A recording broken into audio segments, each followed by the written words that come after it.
You know, it's a curious thing that's happening to me. I continue to see more things, and I have so much to say. I need to tell you about the meaning of the contents of the Ark, about the weapons forged against God, about the key to eternal youth and the best form of government. Yet here I am, moved to discuss the Hornets I created in the outer darkness and their fate.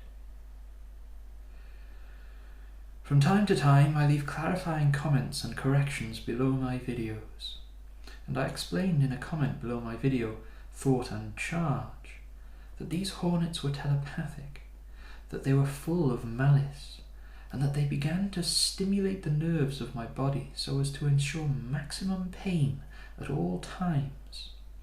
Once they realized that I could feel pain, and that they could inflict suffering. You know, the creation of life is no trifling thing. These Hornets were created according to my design. It's not their fault that my heart was filled with darkness when I formed them. I gave them their hive mind and filled them with cruelty. I gave them the shared intellect which drove their actions. When they consumed me so cruelly, they were young and filled with the joy of conquest and victory. They had never tasted defeat. Everything was powerless before them. They were the masters. When I first learned that they hadn't survived the winter, my response was to say, I can't say I'm sorry to hear that. I know now what a terrible thing that was to say. How terribly cruel it was. For if even their own creator regrets their creation, then whom do they have to support and uphold them? It would be damning of them, but it would be far more damning of me. My oppression is well deserved. I continue to see and remember more, and I find my heart moved with compassion for my children, the very children that consumed my eyeballs and chewed up my testicles. I remember when they began to taste defeat. The bitter winter cold came for them, and they learned firsthand of suffering and loss. Food became scarce, and even though they took shifts vibrating their wings to create warmth to preserve themselves, this took its toll, and along with their dwindling reserves of food, caused many to die. They were increasingly frightened. Above all else, they wished to protect the Queen. They had something precious to lose. They fought hard to protect her.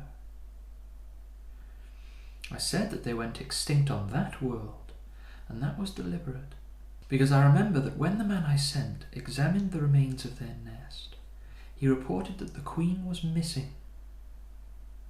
I remember now what became of them.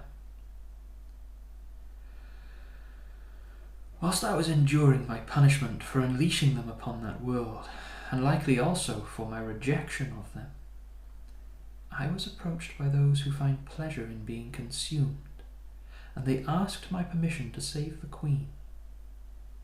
They wished to take her to a secret place where they could nurture her and give themselves as food for her hive. They revered these Hornets as devourers and masters of pain, and they wished to preserve them. I was free to make the decision. It was on me. I had them guarantee that only those who choose to die that way would experience it. And when the guarantee was made, I gave my consent. The Queen had been missing because she had been taken away. It wasn't easy to convince her to go. She resented the idea of living in an enclosure, but when she was shown that she lived on a world and that world was simply a large enclosure, and when she accepted that death would take her anyway, she gave her consent. She tricked these people in the beginning. They didn't have specialized suits, and when the first of them entered her cave, the Hornets consumed them. Eventually, she relented, however. She was taken to a place where people choose to go to give themselves as food for her and her children. With time, she became more compassionate and appreciated her role in this service. They gave themselves as food, and she gave them the pain and sensation they desired. She ceased to be malevolent and became more contemplative. In that place, it's possible to choose which level of pain to endure during this death. The Hornets strictly follow the wishes of their prey. I'm happy for both groups, that they have found such a mutually supportive arrangement. I'm also relieved. I'm relieved that I was moved with compassion for them, and that I can accept them and those who care for them. I'm glad I made them. I don't regret it. I've grown. I'm glad they found a place and a purpose. Nothing is cast off, for everything is formed of the Creator. If I couldn't care for them, would I really be worthy of the title of the Lord? For better or for worse, that is my title. The angels themselves told me that I'm the Holy Spirit, and also who I was, and so whom I will be. That's who I am, despite all of my flaws, despite all of the sin. I shouldn't hide it, but it does feel strange to say it. Maybe this thing really is finally coming to an end. All the best.